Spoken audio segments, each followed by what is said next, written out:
8K RAW. You don't want to record 8K RAW on the R5, or on any camera for that matter.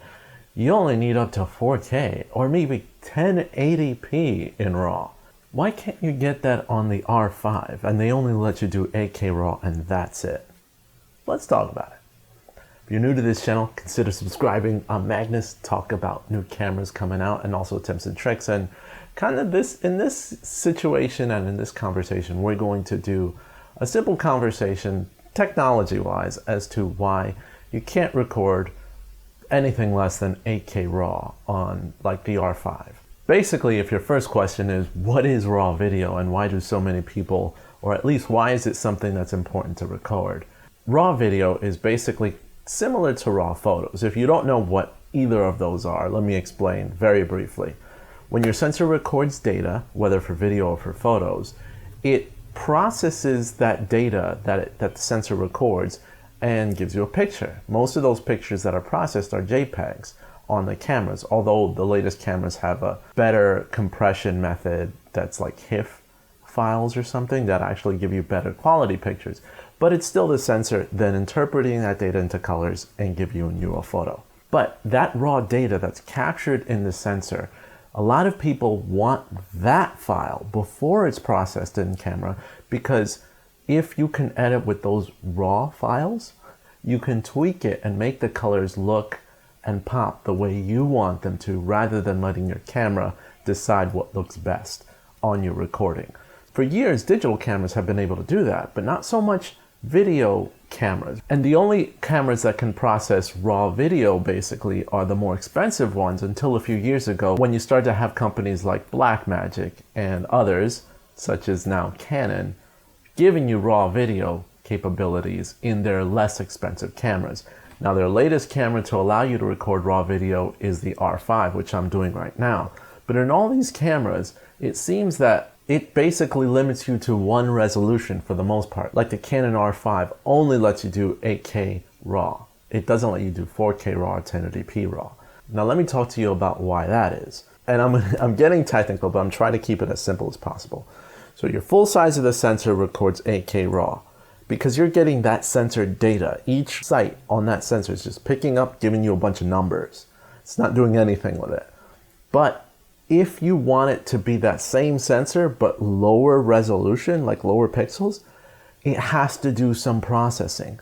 And giving you that 8K information is hard enough, but now you're asking it to process it, downsample, and then giving you a processed, unprocessed file, which doesn't really make a lot of sense. What would happen if it had the ability to do that is that you'd need a super processor in the R5 or any camera that does that, which would be crazy expensive, get crazy hot, and it's impractical. The R5 gets hot enough on recording 8K, let alone having it to process even further.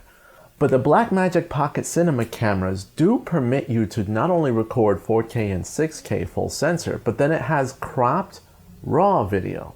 Now, why is that? I'm going to back up a little bit.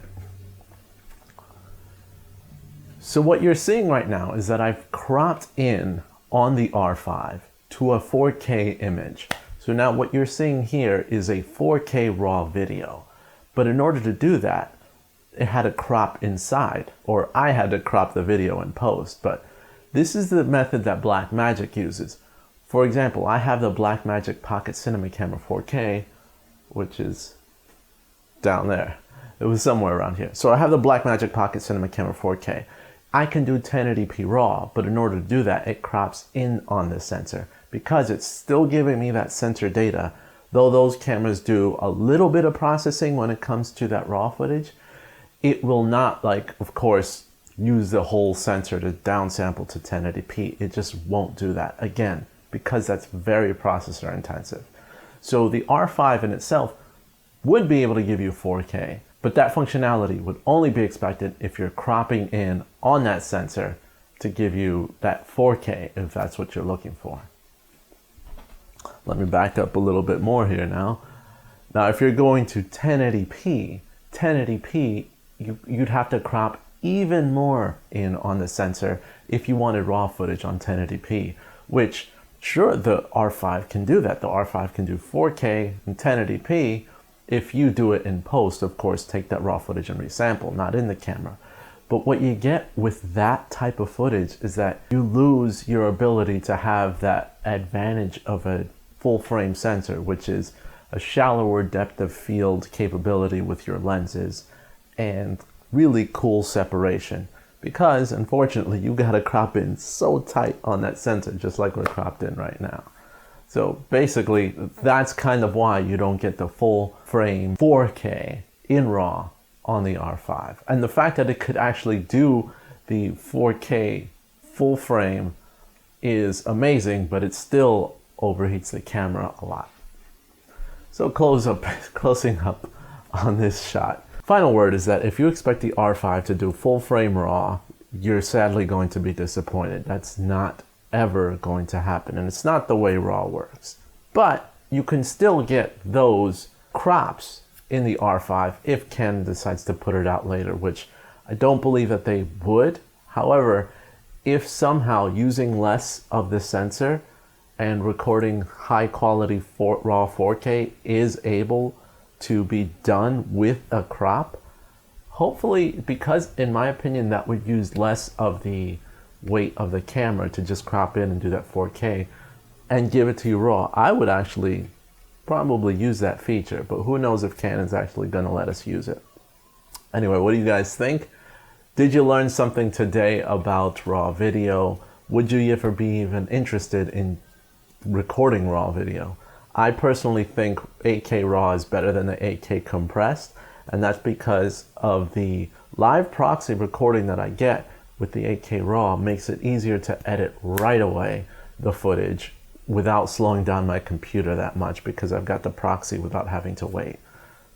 But to each his own, right?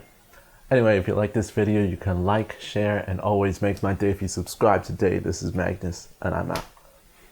See you guys later.